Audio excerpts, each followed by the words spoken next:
Okay, part three. There will not be no part four. I totally have not cleaned that yet. Anyways, okay, so I forgot to mention.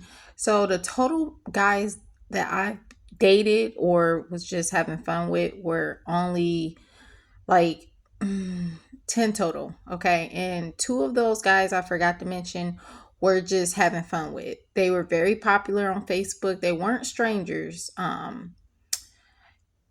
And they were like friends of another friend that I knew that they were very well known. So it wasn't no stranger. Like I said, one I went to a hotel with. Okay, I'm not proud of this at all. Having a good time. We didn't have penetration sex, obviously, because I'm a virgin, but we did some other things, and I feel like it's not a big deal if you're not married, even though Christians say that's still sex. I disagree, but I just disagree with it now afterwards. And this was when I was in college and I was like probably a sophomore. It could have been a junior. I think it was a sophomore. I'm positive it was a sophomore. Um, and we didn't date or nothing afterwards. It was just a one time thing. I never forget. It was New Year's. Yep, it was New Year's. Oh boy. And then the second person was also, like I said, very popular on Facebook. He was friends of friends, so I knew everybody knew him or whatever, just like the other person. So he wasn't a stranger. Okay. The person who tried to rape and killed me was a stranger. He was that was during my junior year in college.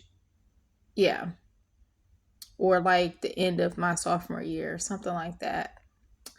Yeah, my flash, this is it's because of the heat. But anyways, or the battery.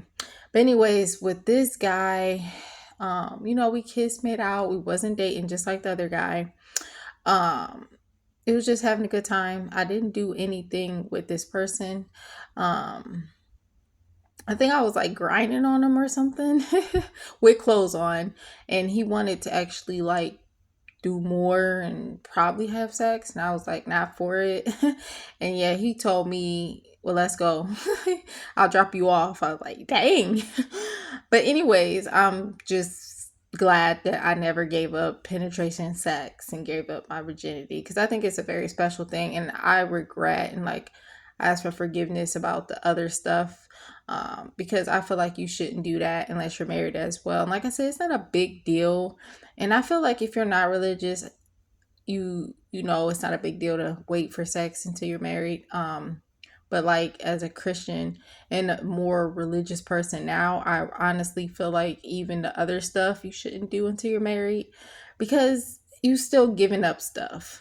It's not the most sacred part of penetration sex, but it's still so important. Like for me, I feel like since this person was my ex, I feel like, well, I thought he was the one, but even from high school, when I was, no, this wasn't in high school. This was when I was in college, a sophomore, when I met back up with my ex from high school, okay? Not the one recently ex wise. And when I was in further in college, like I met my ex, the one not from high school, when I was probably a junior in high school. During college, oh my goodness, I was a junior in college. Okay, but the one incident where I did the one thing with the one high schooler, when I met back up in college as a sophomore, I wish I never did that. And then the thing with the hotel with the one guy, the very popular, known friends through Facebook, like friends I know or whatever. I regret doing that as well, because I just feel like that should just be for the person you plan to marry, if that is going to be what you do before, like if you're waiting for marriage. But you never know if that's going to be the one or not. So that's why I just say, like, if you're religious, I do not recommend doing anything until you're married. It's just different. God bless.